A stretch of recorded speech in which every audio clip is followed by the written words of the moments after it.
সন্তানদেরকে রাস্তায় গুলি করবে, হত্যা করবে, আর আপনারা ঘরে থাকবেন। এটা হতে পারে না। আপনারা আসেন, আমরা আমাদের সাথে আছি ইনশাআল্লাহ। আবু সাঈদের হাতে কোনো অস্ত্র নেই, ওর হাতে কোনো লাঠি নেই। ও একটা মেধাবী ছাত্র, ওর কোনো সন্ত্রাসীর কোনো তালিকা ওর নামে নেই।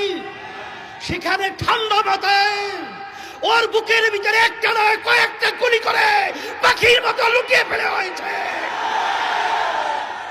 আর সেটা আমরা বসে বসে দেখবো, আর সেটা আমরা সহ্য করব? এটা হতে পারে না, হতে দেওয়া যায় না।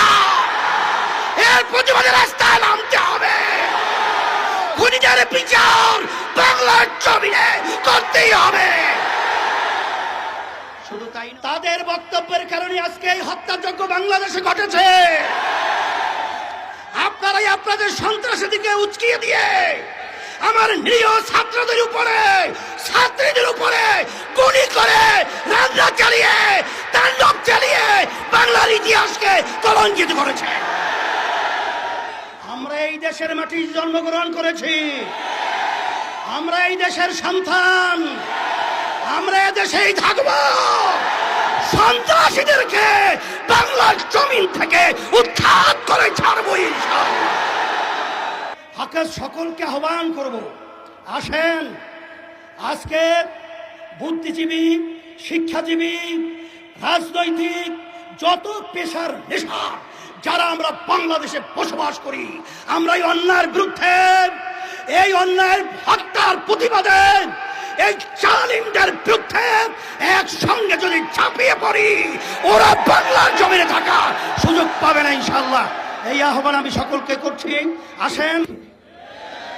আজকে বাংলাদেশে যে তাণ্ডব চলেছে, যে হত্যাযজ্ঞ চলেছে, যে নৈরাজ্যতা চলেছে, যে অবিচার চলেছে, যে গুন্ডামি চলেছে, যে সন্ত্রাসী চলেছে, এবং আমার নিরীহ আমার ছেলেদেরকে যেভাবে নির্বিচারে পাখির মতো গুলি করে যেভাবে হত্যা করা হয়েছে, এটা দেখে কোনো সাধারণ যার ভিতরে একটু মানবতা রয়েছে কখনোই সে ঘরে ঘুমাতে পারে না। তারই অংশ হিসেবে আজকে আমরা রাজপথে এসেছি। আজকে আমার ছেলেদেরকে, আমার মেয়েদেরকে আজকে ওরা নির্বিচারে পাখির মতো গুলি করে হত্যা করবে। আমি বিশেষ করে আমার ছেলেদের, আমার মেয়েদের গার্জিয়ানদেরকে, অভিভাবকদেরকে বলবো, সাথে সাথে আজকে কোন দেশে আমরা বসবাস করছি,